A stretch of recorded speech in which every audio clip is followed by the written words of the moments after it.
नमस्कार दोस्तों। अपने देश को हेड और नेक कैंसर की राजधानी कहा जाता है क्योंकि मुंह में होने वाले कैंसर से 2 लाख से ज्यादा लोग हर साल शिकार हो जाते हैं और 65% मामले ऐसे होते हैं जिसमें देरी से पता चलता है।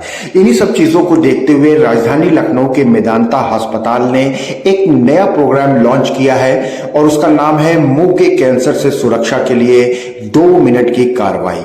जी हाँ दोस्तों, ये जो स्टैंडी आप देख रहे हैं ये जगह जगह हॉस्पिटल्स में लगाई जाएंगी। इसमें एक शीशा लगा हुआ है और कैसे आप घर बैठे भी अपने ओरल कैंसर की स्क्रीनिंग कर सकते हैं आप जान सकते हैं। आज इस लॉन्चिंग के मौके पर hemato oncology director doctor Harshvardhan Atre और उनके साथ मेडिकल और hemato oncology director doctor Abhishek Kumar Singh और रेडियोथेरेपी प्रमुख मौजूद हैं। दोस्तों, ओरल कैंसर से जुड़ी जो भी मिथ है, कैसे हम इसकी स्क्रीनिंग करेंगे, इन सब चीजों को लेकर आज हम डॉक्टर से बात करेंगे। क्योंकि भारत में भी अगर हम उत्तर भारत की बात करें तो तंबाकू का सेवन बहुतायत किया जाता है। ऐसे में यहाँ पर इसकी संख्या काफी ज्यादा होती है। दुनिया का सबसे ज़्यादा होने वाला कैंसर्स में से एक है। इंडिया में हर 4 में से एक आदमी जितने कैंसर पेशेंट्स हैं वो ओरल कैंसर या हेड एंड नेक कैंसर से ग्रस्त हैं। यानी कि 25% of all cancer patients are head and neck cancer patient.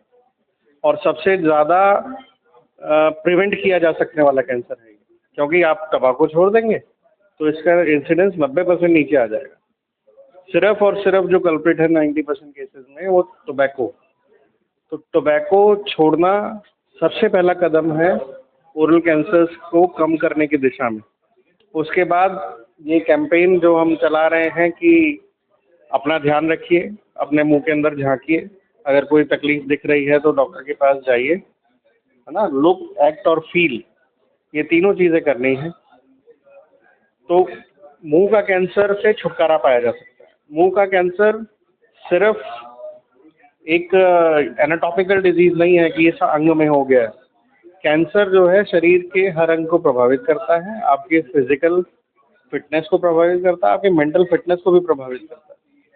क्योंकि लोग अक्सर मुंह के कैंसर का इलाज कराने से इसलिए डरते हैं कि मुंह डिस्फिगर हो जाएगा, ऑपरेशन कराएंगे तो मुंह का शेप बिगड़ जाएगा, दिखने में अच्छा नहीं लगेगा। तो बहुत सारे पेशेंट्स जो हैं वो इसीलिए नहीं इलाज कराना चाहते कि हमारा फेस खराब हो जाएगा।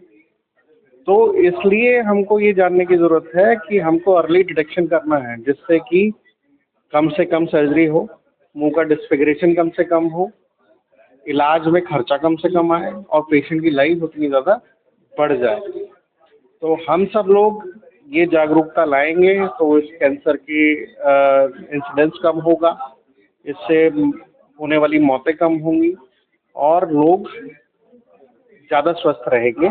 टोबैको से, इल इफेक्ट से और लोगों को भी जागरूक करेंगे। पर कई मिथ भी है। एक ऐसा मिथ ये है कि मुंह में अगर छाले हैं तो पेट में गर्मी हो गई होगी या पेट ठीक नहीं है, तो बहुत समय तक उसके ऊपर ध्यान ही नहीं दिया जाता। सर, इसीलिए हमने ये कैंपेन चलाया है कि मुंह के अंदर कोई भी परेशानी हो तो तुरंत उसका पता लगाकर डॉक्टर के पास पहुंच जाया जाए।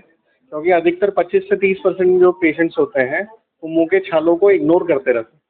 मुंह में छाला हुआ, जीभ पर छाला हुआ, दर्द हो रहा है तो 2-3 हफ्ते से ज़्यादा अगर कोई भी छाला है जो ठीक नहीं हो रहा है आपके उपाय करने के बाद भी, तो वो कैंसर हो सकता है। उसको ज़रूर डॉक्टर को दिखाकर और उसका इलाज कराना है, उसकी जांच करानी है अगर डॉक्टर बोले तो, तभी आप इस सबसे देर होने से बच सकते हैं। तो देर होने से स्टेज बढ़ जाती है, पेशेंट के ठीक होने की दर कम हो जाती है और लाइफ कम हो जाती है। सर, घर पर कैसे स्क्रीनिंग की जाए? सर, स्क्रीनिंग के लिए बहुत आसान मेथड है। आप सुबह ब्रश करते हुए आप उंगली से एक बार कुल्ला करें, ये देखें कि आपके दांतों और मसूड़ों के में कोई सूजन तो नहीं आ रही है। अगर कहीं पर कोई दर्द है, कहीं पर कोई लाल या सफ़ेद पैच आपको दिखाई दे रहा है या कोई भी अल्सर दिखाई दे रहा है तो फ़ौरन डॉक्टर को दिखाएं।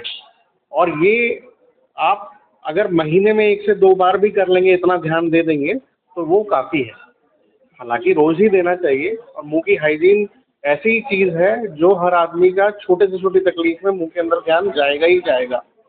और ये कहना कि ये हमको पता नहीं चला, ये एक्सक्यूज़ है सिर्फ। तो मुंह के अंदर की तकलीफ बहुत ज़्यादा तकलीफ देती है और वो सबसे पहले पता चलती है। तो ध्यान रखना हमारे अपने हाथ में है।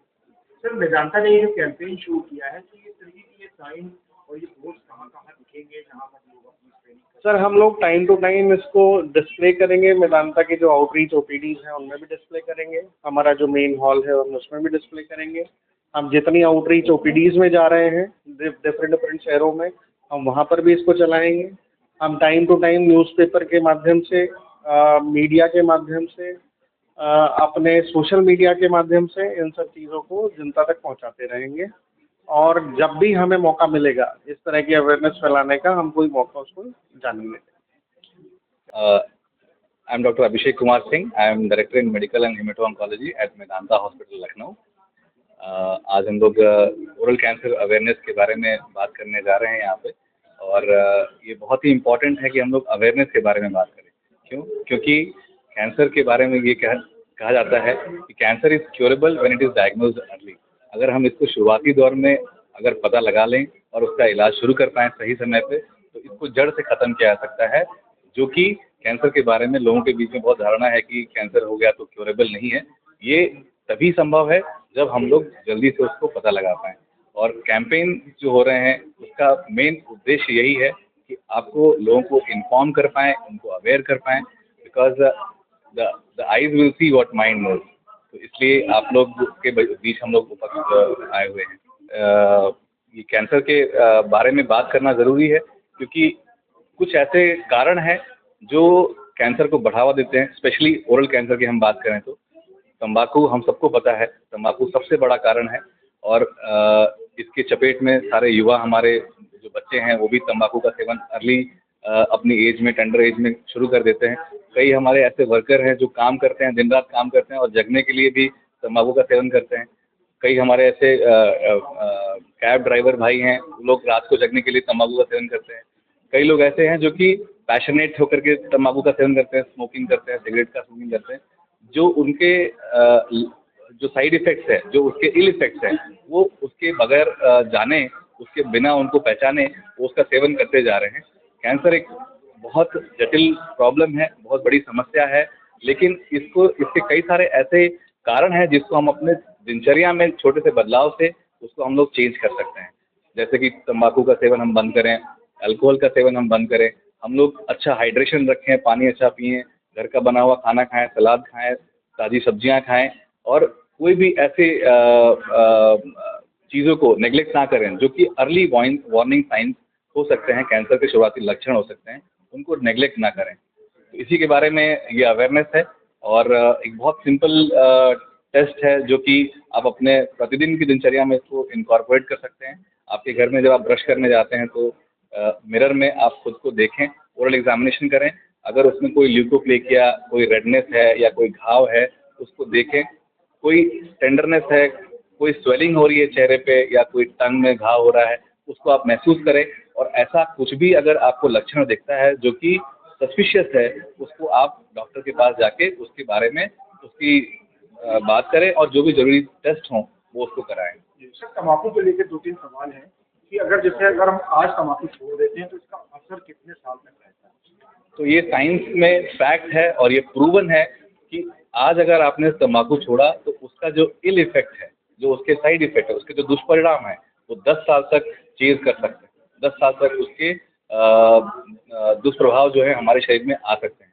तो टोबैको को आज ही छोड़ें, क्योंकि इसका जो साइड इफेक्ट है वो कैंसर के रूप में ही नहीं, उसके अलावा बहुत सारे ऐसी बीमारियां हैं जो नॉन कैंसरस, जैसे हार्ट की बीमारी हो सकती है, स्ट्रोक हो सकता है, आंख का प्रॉब्लम हो सकता है।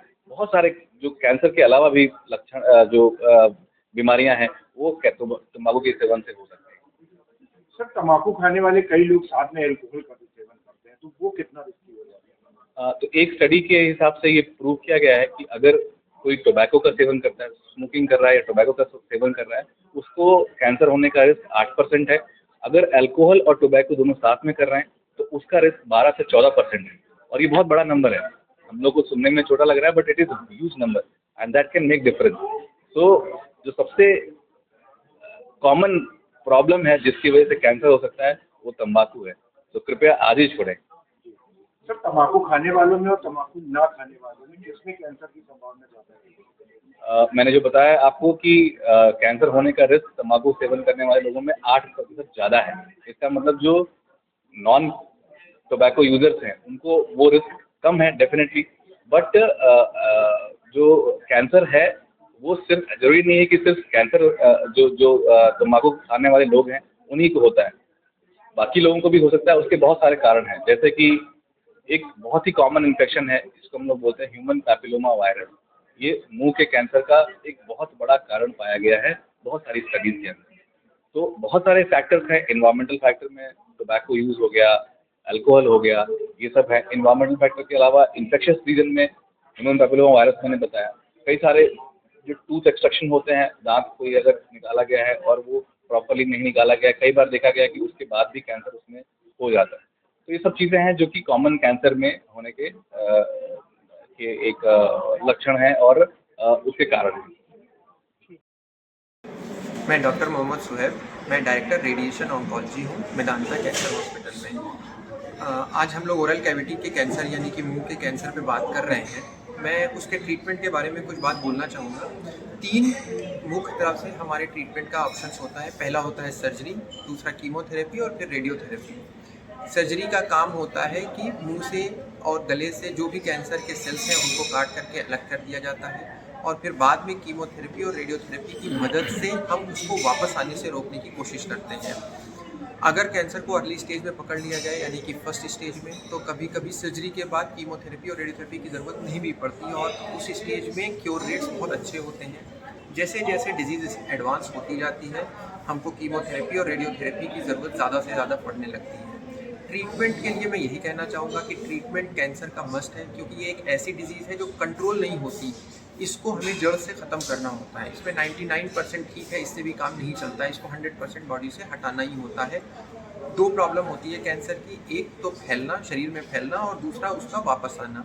कैंसर को सर्जरी करके हम पहले तो उसको हटा देते हैं ताकि वो कहीं और फैले नहीं, और फिर कीमोथेरेपी और रेडियोथेरेपी की मदद से उसको वापस आने से रोकते हैं। ट्रीटमेंट लास्ट में बस मैं एक लाइन ये कहना चाहूँगा कि आप जिसको भी कैंसर हो गया है, पहले अगर नहीं हुआ है बहुत अच्छी बात है, अगर आप किसी भी रूप में तंबाकू का सेवन कर रहे हैं तो उसको फ़ौरन छोड़ दें, क्योंकि जैसे ही हम तंबाकू का सेवन छोड़ते हैं कैंसर होने के चांसेस कम होने लगते हैं। और अगर हो चुका है तो आप ट्रीटमेंट की किसी भी पार्ट से ना घबराएं। ट्रीटमेंट चाहे सर्जरी, चाहे कीमोथेरेपी, चाहे रेडियोथेरेपी, वो आपकी मदद के लिए है। आपको मेन घबराना बीमारी से है, ट्रीटमेंट से नहीं होगा।